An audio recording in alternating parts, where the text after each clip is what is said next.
Ya, perhatikan slide ini tentang korespondensi. Ya, kita berbicara tentang bab 1 komunikasi kantor. Perhatikan gambar di sini. Ini sedang rapat melakukan komunikasi. Ya, semua diperhatikan supaya paham. Dalam hal komunikasi ini perlu kita perhatikan petanya sebagai berikut. Ini komunikasi kantor. Bentuk komunikasi kantor itu bisa diklasifikasikan dua. Ya, kita fokus pada keterampilan berbicara dan fokus pada keterampilan mendengar. Ya, di sini harus kita kuasai dua-duanya. Keterampilan berbicara itu nanti kita akan tahu pengertian keterampilan berbicara bagaimana. Terus prinsip teknik berbicara, tahapan berbicara, dan estetika berbicara. Ini. Sedangkan keterampilan mendengar ini ada pengertian kegiatan mendengar, ya. Terus tujuan kegiatan mendengar apa dan cara mendengar secara efektifnya bagaimana. Ini yang harus kita pahami baik-baik supaya anakku sekalian bisa memahami tentang komunikasi kantor nantinya. Ya, kita lihat dulu ini teori tentang komunikasi. Di sini ada peta ya. Ya, ada yang disebut communicants, ini source, ini encoding, ini message, ini channel, ini receiver, komunikan, ya, ini decoding dan ini response. Nah, tentunya kamu belum paham tentang ini. Nah, kita jelaskan ya supaya paham tentang teori komunikasi. Nah, di sini komunikator atau komunikator itu adalah sumber pengiriman berita nih, komunikator. Jadi pengiriman berita, ya. Nah, dari pengiriman berita ini, misalkan sebagai contoh kita lapar, maka laparnya itu akan perut kita akan ditransfer ke otak. Otak akan berbicara bahwa kita lapar. Nah, berbicara ini berarti encoding. Encoding atau encode adalah proses pengantaran pesan. Pesan itu disampaikan berupa pesan melalui saluran channel dan masuk ke komunikan. Komunikan itu apa? Komunikan itu orang yang menerima berita yang ditafsirkan melalui pendengaran penglihatan. Ini komunikan. Nah, dari situ kita dari pesan itu akan kita terima masuk ke kuping kita, akan berpikir, maka kita akan keluar decoding. Decoding itu proses penerimaan pesan. Pesannya apa? Nanti ke respon itu feedback, maka akan ke komunikator lagi. Nah, seperti itu ya. Jadi paham ya, ini jadi ada komunikator itu sumber pengiriman berita, ya. Encoding itu sama dengan proses pengantaran pesannya, encoding. Message itu pesan, ini channel itu salurannya, ini komunikan itu adalah orang yang menerima berita yang ditafsirkan oleh pendengaran atau penglihatan. Decoding itu sama dengan proses penerimaan pesan, respon itu feedback, itu sama aja, timbal balik, dan ini ke komunikatornya, ya. Nah, jadi ini tanggapan atau respon feedback ini sama nih, ya. Paham ya, ini teori dasar supaya kamu pahami tentang teori komunikasi. Nah, dari sini kita coba lihat di sini dapat disimpulkan bahwa dasar komunikasi itu adalah berpikir karena setiap komunikasi mempunyai tujuan. Ya, nggak mungkin komunikasi itu tidak ada tujuan. Nah, dimulai dari suatu pemikiran dan ide. Dalam hal ini terdapat dua dasar keterampilan. Nah, ini tadi yang seperti tadi petanya tadi ya. Satu, keterampilan menyampaikan, yaitu keterampilan berbicara, menulis, mengarang, serta memberi isyarat. Ini keterampilan menyampaikan. Karena kalau komunikasi kita baik, maka pendengar akan menerima dengan baik. Tapi kalau penyampaiannya tidak baik, bisa jadi diterima tidak baik. Ini komunikasi sangat perlu komunikasi. Sering gara-gara komunikasi akan terjadi carut marut dan sebagainya. Itu karena salah komunikasi. Terus keterampilan menerima, keterampilan mendengar, ini yang perlu, yaitu keterampilan mendengarkan dan membaca serta memahami isyarat. Jadi kita mendengar, jadilah pendengar yang baik. Dengan pendengar yang baik, kita akan tahu maksud dari apa yang disampaikan. Jadi, dua hal ini sangat diperlukan dalam praktik, baik di masyarakat maupun nanti di kantor, ya, anak-anakku sekalian ya. Jadi, dipahami keterampilan menyampaikan bagaimana supaya pesan itu yang kita sampaikan cocok sama yang kita mau. Terus keterampilan menerima atau mendengar itu bagaimana supaya apa yang kita terima instruksi itu sesuai yang kita kerjakan. Nah, makanya ini harus dipahami baik-baik. Oke, lanjut ya. Nah, bentuk komunikasi kantor. Nah, lihat komunikasi sini, kamu perhatikan gambar. Ini terjadi kalau terjadi komunikasi yang tidak baik atau tidak, artinya yang menyampaikannya tidak baik atau yang mendengarkan tidak baik, maka apa yang ditujukan tidak akan tercapai. Maka dari itu harus diperhatikan, ya. Nah, bentuk komunikasi kantor itu dapat berupa komunikasi yang formal, bersifat formal itu artinya struktural organisasi atau resmi, dan informal berdasarkan kebutuhan manusia sebagai insan sosial. Yang terwujud dalam bentuk lisan, bisa juga baik langsung maupun tidak langsung, dengan bantuan alat komunikasi atau tulisan. Jadi komunikasi kan bisa lisan, bisa tulisan, ya. Bisa dengan media, jarak jauh, bisa jarak dekat, langsung dan sebagainya. Jadi komunikasi itu banyak. Ya, ini bentuk-bentuk komunikasi kantor. Nah, di sini kita perhatikan pengertian keterampilan berbicara, ya. Di sini bicara, ya. Kalau teknik kita berbicara dengan baik, tentunya akan diterima dengan baik, ya. Nah, justru itu makanya keterampilan berbicara itu harus dilatih, harus dipelajari. Ya, keterampilan berbicara adalah kemampuan mengungkapkan pendapat atau pikiran dan perasaan kepada seorang atau kelompok secara lisan, baik secara berhadapan ataupun dengan jarak jauh. Artinya apa? Bisa face to face, bisa lewat by call, atau yang lainnya. Tetapi keterampilan ini harus dilatih. Ya, segala sesuatu itu bisa dilatih. Maka dari itu, kamu bisa mempelajari teorinya dulu, nanti kita praktekkan berlatihnya gimana, karena komunikasi itu bisa nanti lewat telepon komunikasinya, ya kan, bisa lewat online dan sebagainya, itu komunikasi, ya. Jadi, teknik-teknik dasar atau teori-teori dasar kamu harus dalami dengan baik supaya tujuan yang ingin dicapai bisa tercapai. Nah, di sini prinsip teknik berbicara. Nah, teknik berbicara, ya, karena berbicara itu sangat sulit sebetulnya. Bukan sulit sih. Kalau tidak dilatih dengan baik, tidak dilatih, jam terbangnya tidak panjang, itu sangat sulit untuk bisa disampaikan. Ya, kadang-kadang kita berbicara di depan, apa yang kita ingin sampaikan dengan yang didengar kadang-kadang beda. Maka dari itu, nah, prinsip-prinsip teknik berbicara itu harus diperhatikan. Pertama, yaitu teknik prinsip motivasi. Ya kan? Kedua, prinsip perhatian, prinsip keinderaan, prinsip kegunaan, prinsip ulangan, dan prinsip pengertian. Jadi, banyak sekali hal tersebut harus diperhatikan. Nah, jadi berbicara itu memerlukan teknik sendiri agar menyampaikan pesan menjadi efektif. Efektif itu artinya waktu yang kita sampaikan itu relatif sedikit tapi pesan bisa sampai. Jangan sampai pesan-pesan itu malah kebalikan daripada yang kita inginkan.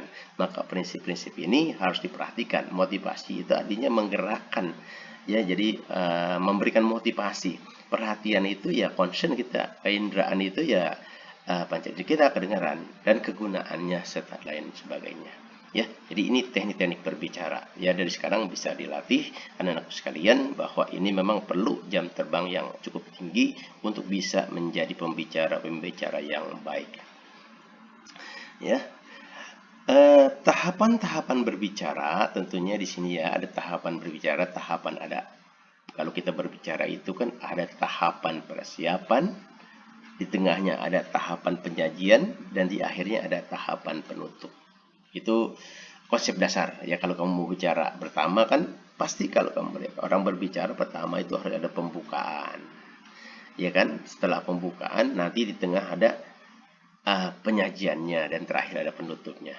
Jadi tahap persiapan itu meliputi pengetahuan, sistematika, urutan berbicara, alat bantu peraga, tempat dan waktu. Itu tahapan persiapan. Jadi supaya apa yang kita sampaikan mengena atau bisa efektif diterima oleh pendengar, maka kita harus melakukan persiapan-persiapan yang matang. Ya, apa saja yang diperlukan, maka dari itu harus diperhatikan dengan baik dan sebagainya. Terus tahapan penyajian meliputi tahapan pendahuluan dan isi. Nah, apa yang ingin disampaikan di isi itu harus sudah kita pahami semua. Ya, persiapannya matang, apa yang disampaikan mengena. Nah, terakhir tentunya tahapan penutupan meliputi beberapa kegiatan seperti pemberian ringkasan, memotivasi kembali, pemberian saran, ajakan atau harapan, dan ucapan terima kasih kepada pendengar atau komunikan. Ya, jadi seperti itu kita dalam berbicara ada pembukaan, ada isi, ada penutup. Supaya apa? Supaya ya pembicaraan kita itu benar-benar bermakna, bisa didengar dan bisa diikuti apa yang kita inginkan. Ya, ini tahapan-tahapan berbicara. Selanjutnya di sini kita lihat estetika, ada etika, ada estetika. Jadi keindahan, ya kan? Keindahan supaya orang tuh senang berbicara dan sebagainya. Ya, ini teori dasar. Tentunya kita harus praktekkan sama-sama. Ya, dari sekarang lihat di sini, ya kan? Kita lihat di sini juga cara berpakaian dan sebagainya. Ya, tidak. Jadi supaya pembicaraan itu bisa dua arah, gitu ya. Nah, jadi estetika berbicara itu meliputi pakaiannya gimana. Coba kalau pakaian kamu misalkan di sini misalkan berkeringat bau, ya tidak rapi dan sebagainya, maka akan terjadi miskomunikasi kan gitu ya. Terus sikap badan juga harus diperhatikan gitu ya, tidak bisa misalkan kaki di atas dan sebagainya ya, itu juga harus diperhatikan. Terus pandangan mata artinya apa? Mendengar, memperhatikan, maka lawan bicara kita akan juga memberikan respon yang baik. Tapi kalau misalkan yang satu orang berbicara kita malah tidak memperhatikan, maka lawan bicara kita akan merasa jengkel dan sebagainya, seperti itu kan. Nah, seperti ini ya, perhatikan ya. Terus gerak-gerik air muka, wajah dan tangan ini perhatikan ya, suara dan ucapan serta ketegasan. Artinya apa? Pembicaraan kita itu benar-benar kita udah persiapkan matang supaya tujuan daripada pembicaraan itu bisa mencapai sasaran. Artinya apa? Bisa efektif. Ya, ini kan pembicaraan tentang di kantor. Karena kantor itu kan punya tujuan. Kita misalkan rapat, tujuannya apa? Ya, meeting misalkan tujuannya apa? Jadi waktu kan harus efisien. Maka dari itu tentang estetika. Jadi estetika, ada etika, ada estetika. Keindahan daripada berbicara itu ya harus diperhatikan ini. Ya, makanya pakaian yang rapi, bersih, ya kan, sikap badan, pandangan mata, gerak-gerik, suara dan ucapan serta ketegasan. Ya, artinya ketegasan itu lawan bicara kita mendengar apa yang kita sampaikan. Jadi kita tidak samar-samar mendengarnya. Nah, teknik menyampaikan materi pembicaraan. Nah, ini ya, ini sangat perlu teknik menyampaikan pembicaraan. Kita lihat di bergambar, perhatikan gambar ini ya. Ya kan, kalau kita lihat orang ini, dia berpakaian dengan rapi, dia dengan muka yang ceria dan sebagainya. Jadi pendengarnya akan memperhatikannya. Tapi kalau gaya kamu dan sebagainya berpakaian tidak rapi, ya kan, penampilan tidak fresh dan sebagainya, maka pendengar pun responnya akan kebalikannya. Jadi teknik menyampaikan materi berbicara meliputi itu pemilihan kata-kata yang tepat dan menjaga ekspresi wajah, ya kan. Jadi kata-katanya tepat.